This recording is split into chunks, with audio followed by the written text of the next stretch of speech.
Hello, family. God bless you. I pray you all are doing well. I did have, I think, uh, another concerning question. If we think about the scriptures, I'm sure we've seen the old. I haven't, I've seen the new, I haven't read it. Won't read it, and we'll never read it. Uh, but I wondered why is the so called Son of God, who is supposed to be is Jesus, when they write in the New Testament of his speaking, it's in bright red letters. Everything he says, red letters. Out of all the black letters, red letters. And then when we think about the Old Testament, where the words are written, black letters, and when the Most High speaks to our family, our ancients, our ancestors,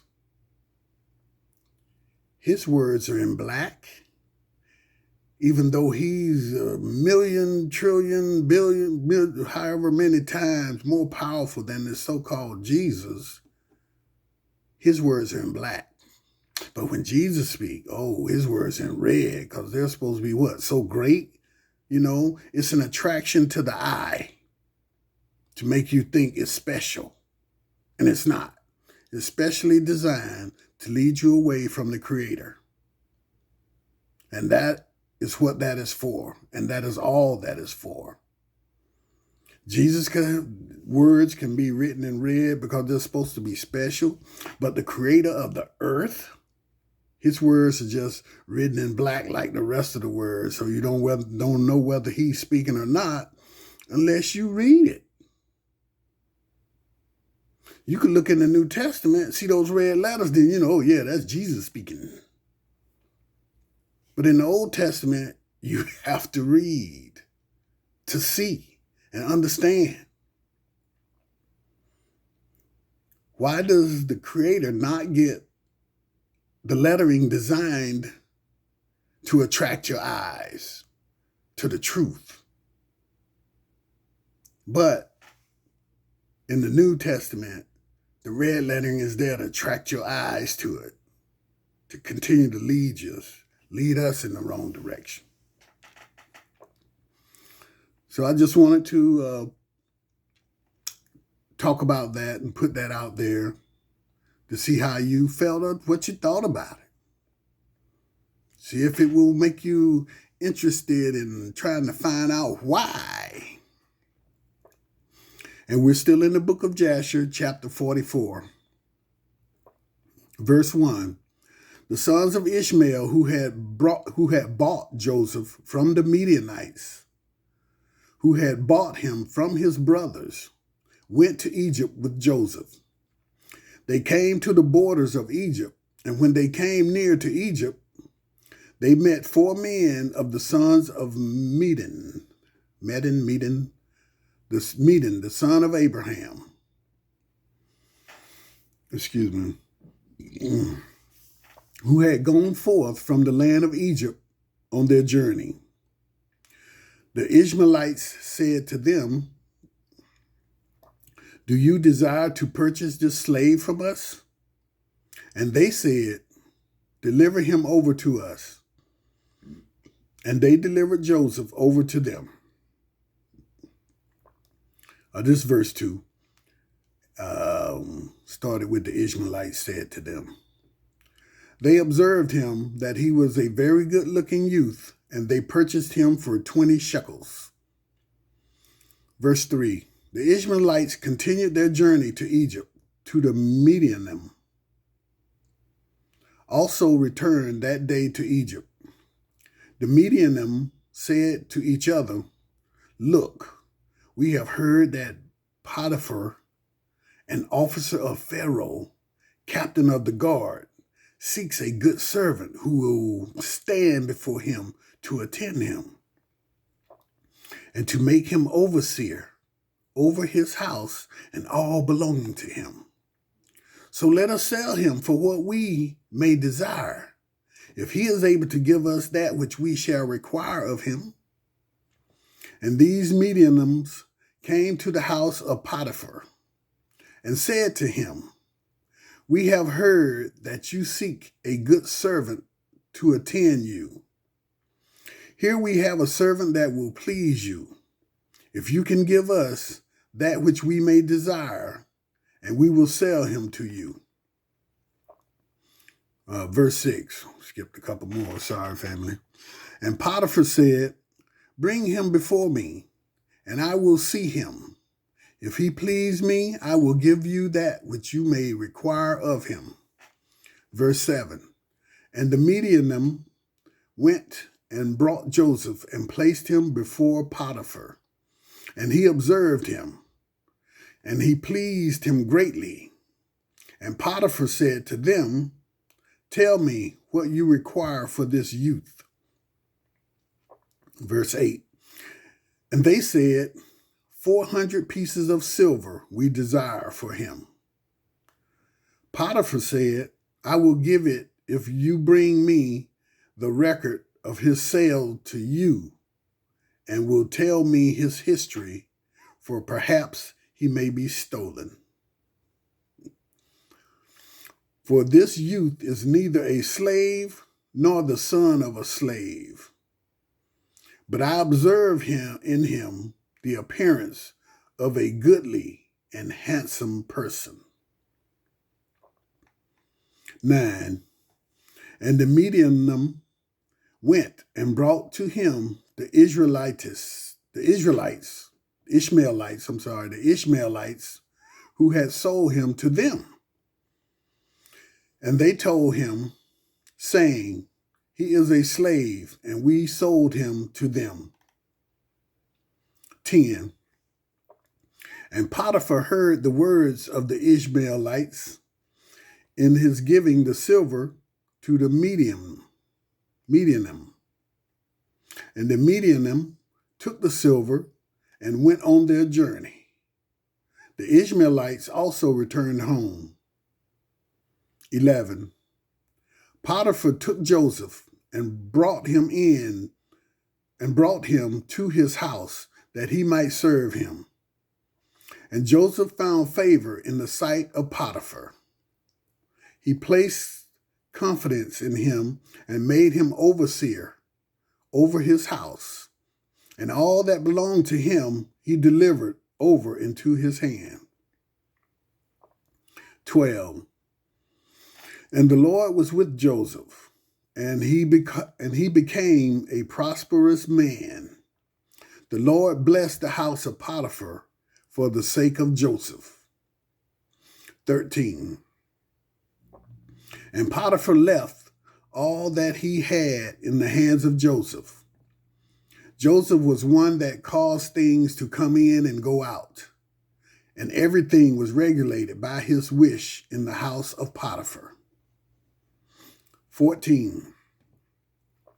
And Joseph was 18 years old, a youth with beautiful eyes and of very good appearance, and no one was like him in all the land of Egypt.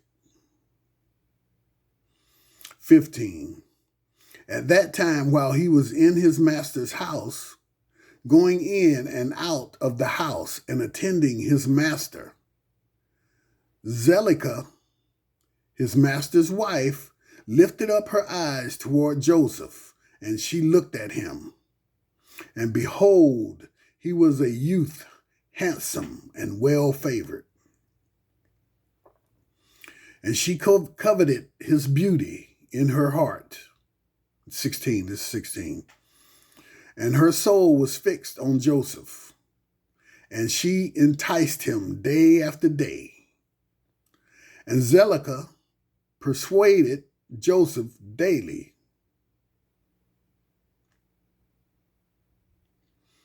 But Joseph did not lift up his eyes to give attention to his master's wife. 17. And Zelicah said to him, How goodly are your appearance and form. Truly I have looked at all the slaves and have not seen so beautiful a slave as you are. Joseph said to her, certainly he who created me in my mother's womb created all mankind. 18. She said to him, how beautiful are your eyes, with which you have dazzled all the inhabitants of Egypt, men and women. He said to her, how beautiful they are while we are alive, but should you behold them in the grave, certainly you would move away from them. 19. And she said to him, how beautiful and pleasing are all your words. Take now, I pray you, the harp which is in the house, and play with your hands, and let us hear your words. 20. And he said to her, how beautiful and pleasing are my words when I speak the praise of my Most High, or Elohim, my God, and his glory. She said to him, how very beautiful is the hair of your head. Find the golden comb which is in the house. Take it, I pray you, and curl the hair of your head. 21. And he said to her, how long will you speak these words? Stop uttering these words to me, and rise and attend to your domestic affairs. 22. And she said to him, there is no one in my house, and there is nothing to attend to but to your words and to your wish. Yet, in spite of all this, she could not bring Joseph to her. Neither did he place his eyes on her, but directed his eyes below to the ground. 23. Zilekha desired Joseph in her heart that he should lie with her.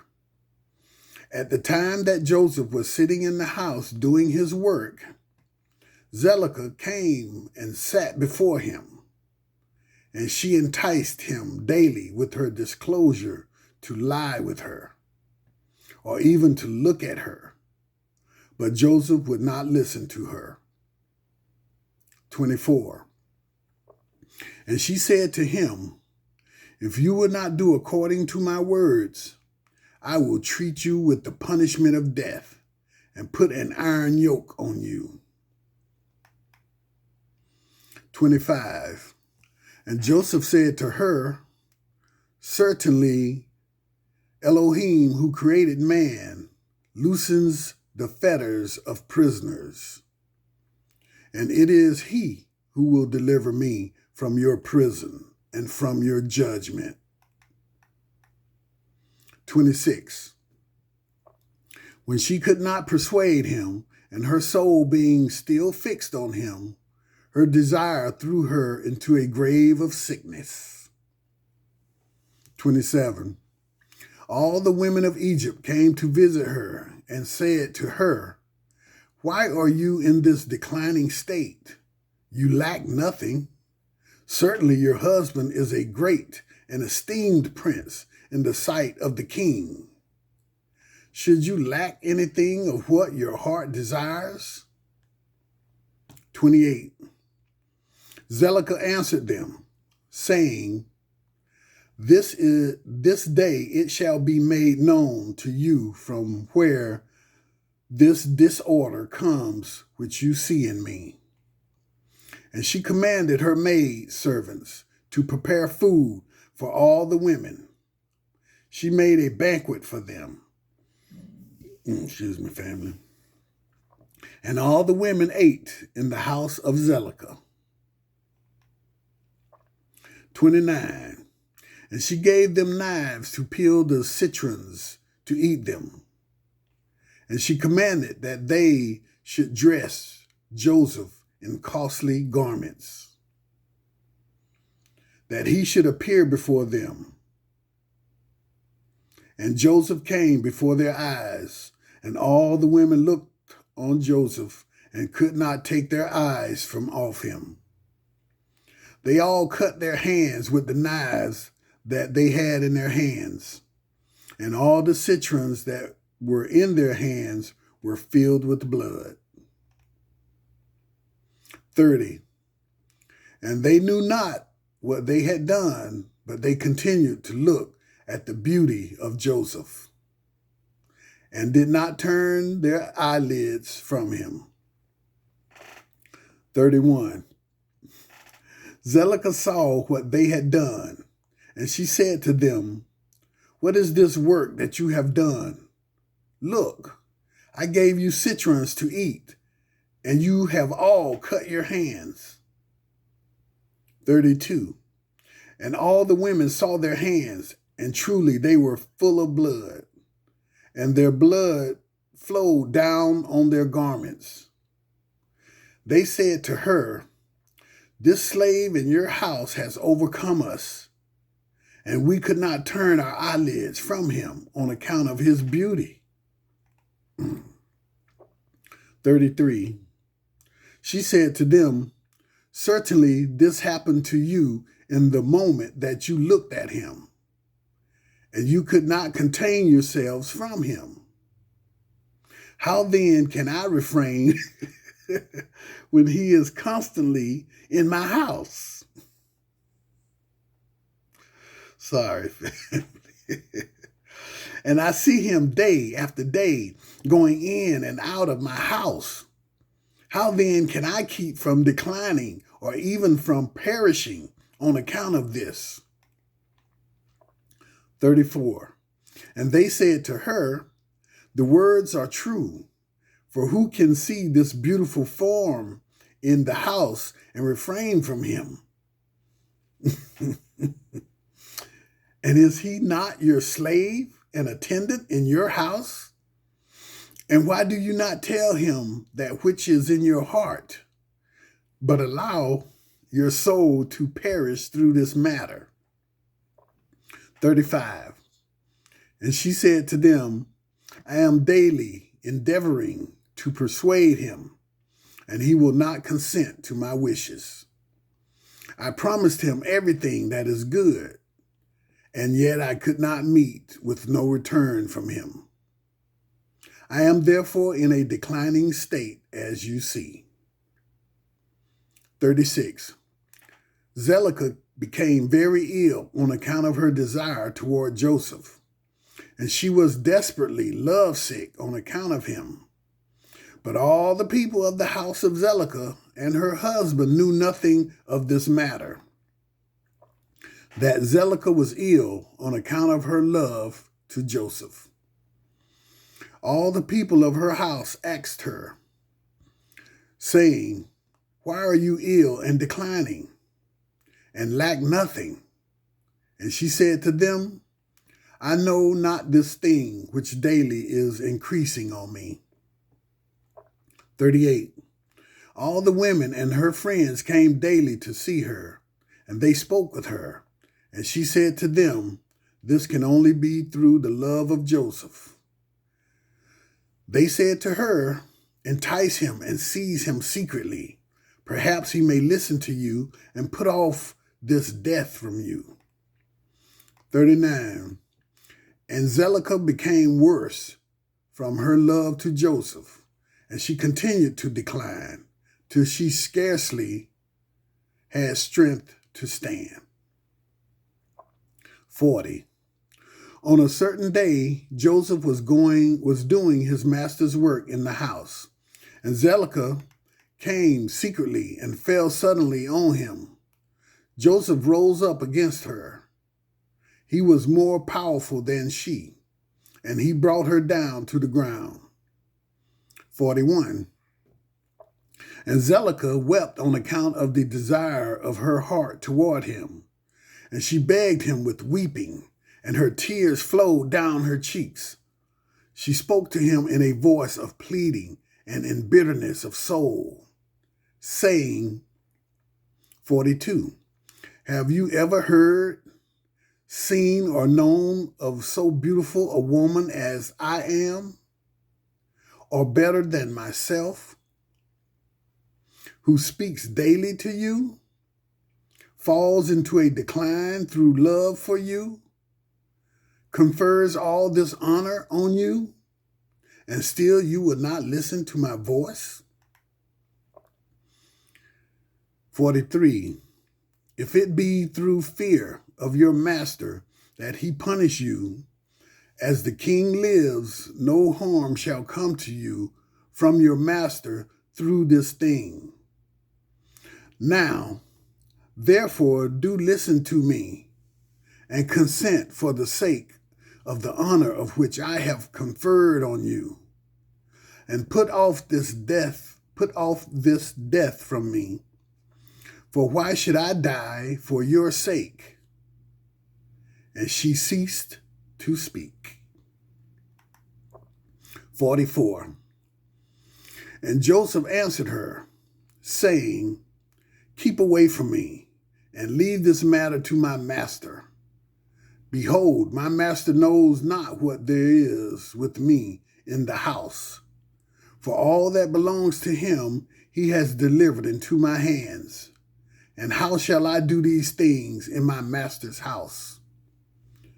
For 45, for he has also greatly honored me in his house, and he has also made me overseer over his house, and he has exalted me, and there is no one greater in this house than I am, and my master has refrained nothing from me, excepting you who are his wife.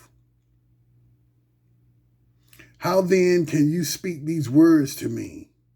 And how can I do this great evil and sin to the Most High and to your husband?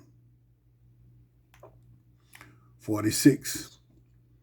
Now therefore keep away from me, and speak no more such words as these, for I will not listen to your words. But Zelicah would not listen to Joseph when he spoke these words to her. She daily enticed him to listen to her. 47. It was after this that the brook of Egypt was filled above all its sides, and all the inhabitants of Egypt went forth, and also the king and princes went forth with timbrels and dances, for it was a great rejoicing in Egypt, and a holiday at the time of the overflow of the sea, Sihor. That's the name of the sea, Sihor. And they went there to rejoice all the day.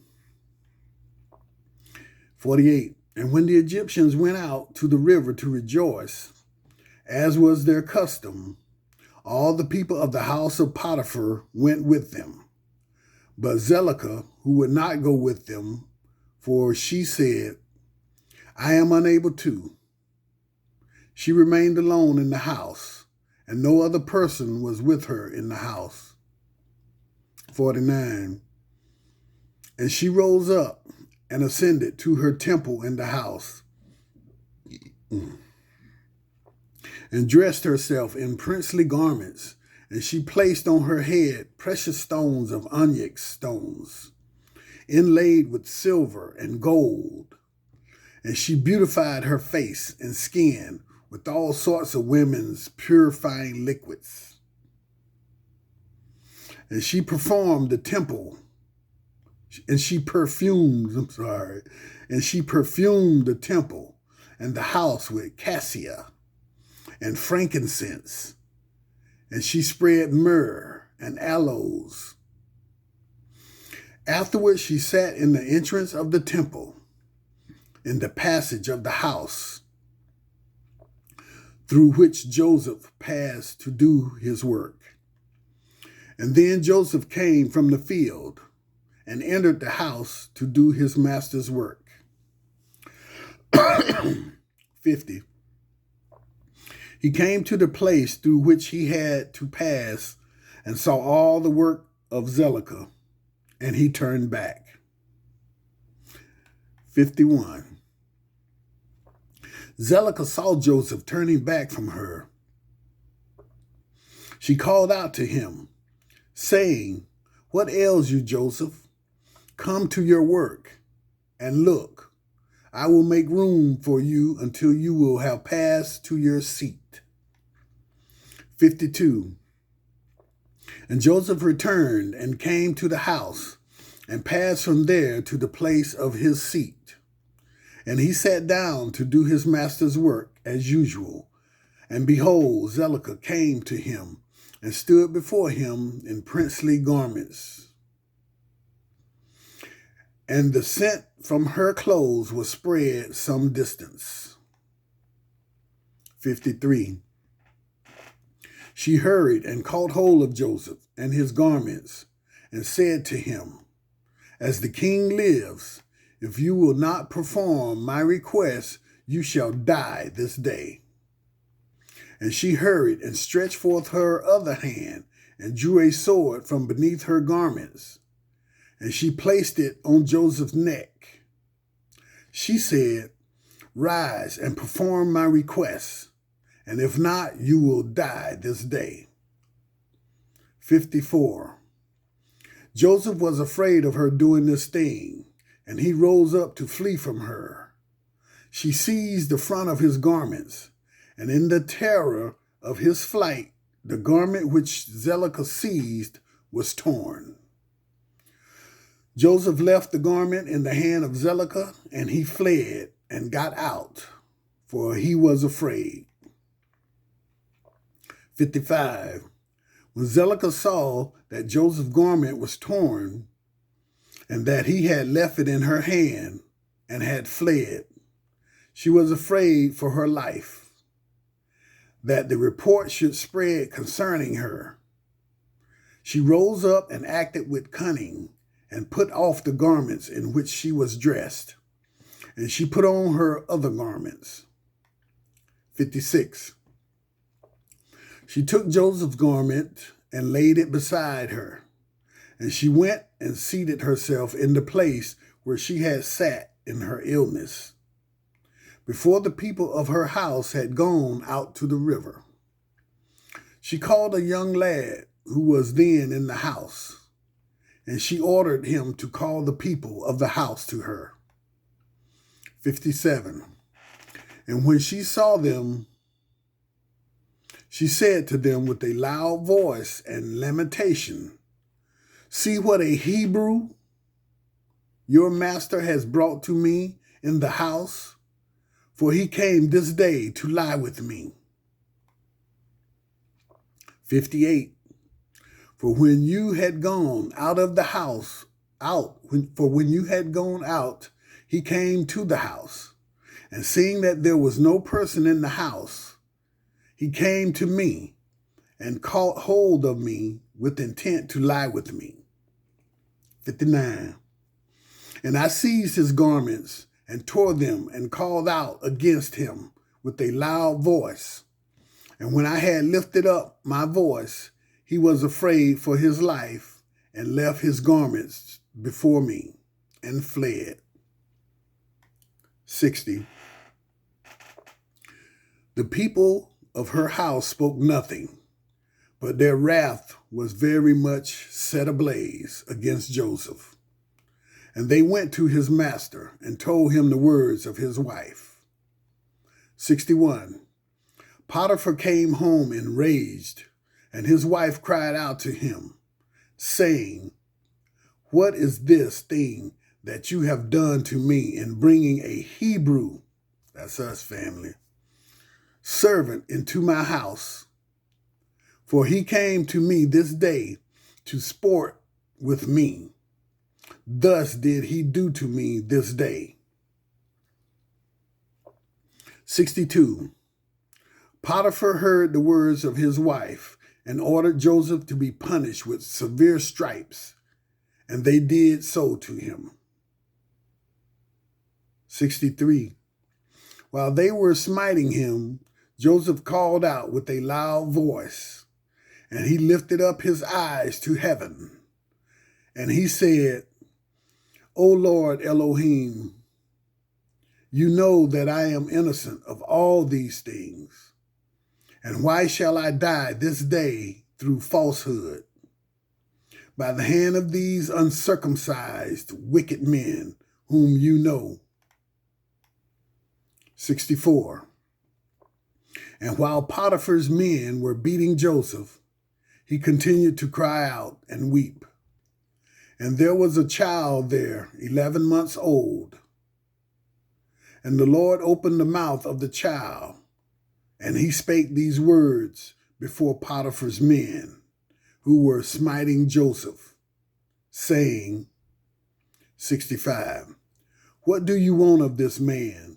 And why do you do this evil to him? My mother speaks falsely and utters lies. Thus was the transaction. 66. And the child told them accurately all that happened, and all the words of Zelicah to Joseph day after day did he relate to them.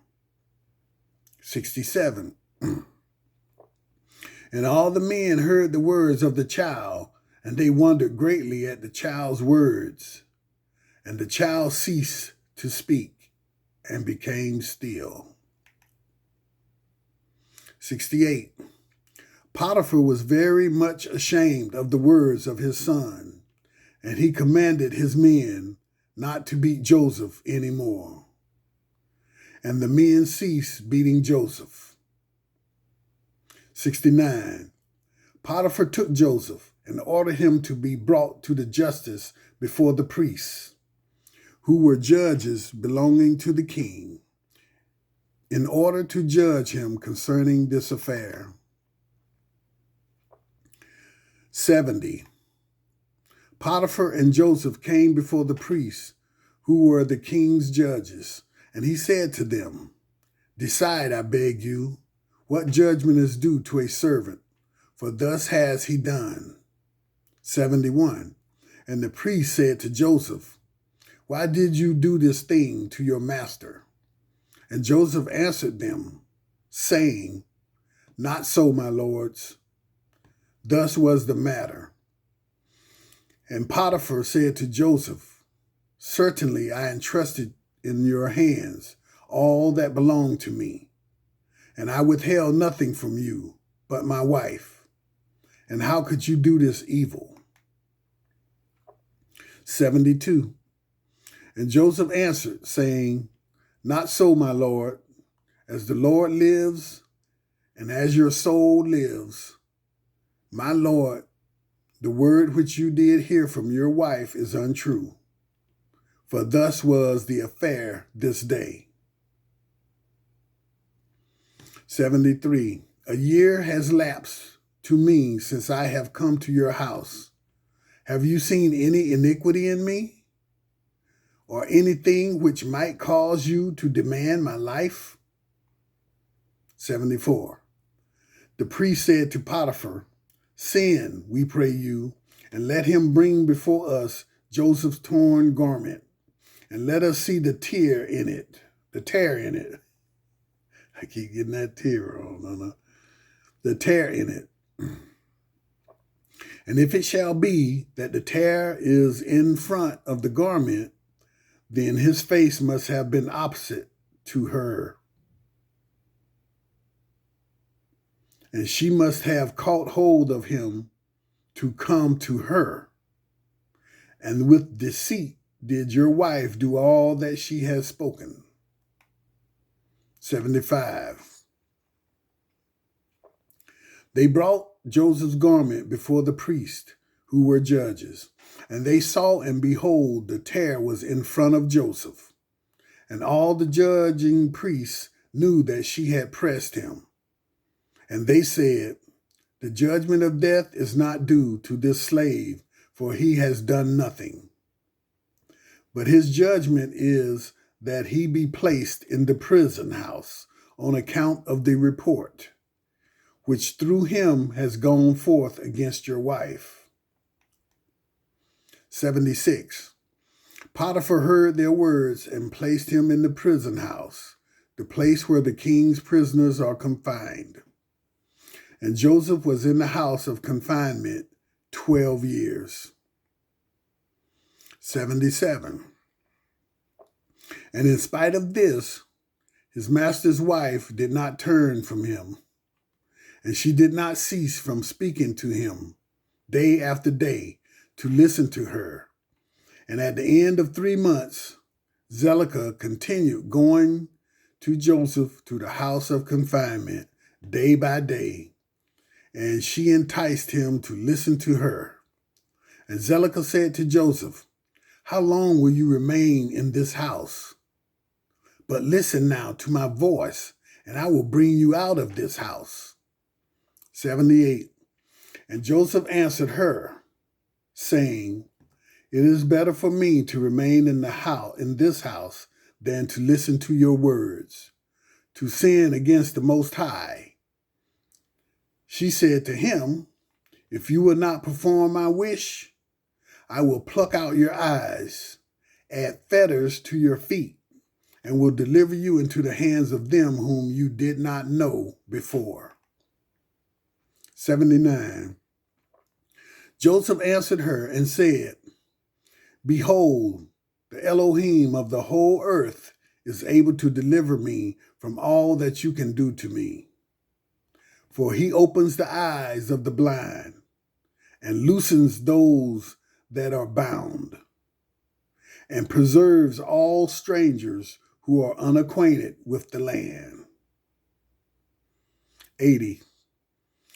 And when Zelicah was unable to persuade Joseph to listen to her, she ceased going to entice him. Joseph was still confined in the house of confinement. And Jacob, the father of Joseph, and all his brothers who were in the land of Canaan still mourned and wept in those days on account of Joseph. For Jacob refused to be comforted for his son Joseph. And Jacob cried aloud and wept and mourned all those days. Thank you for listening, family.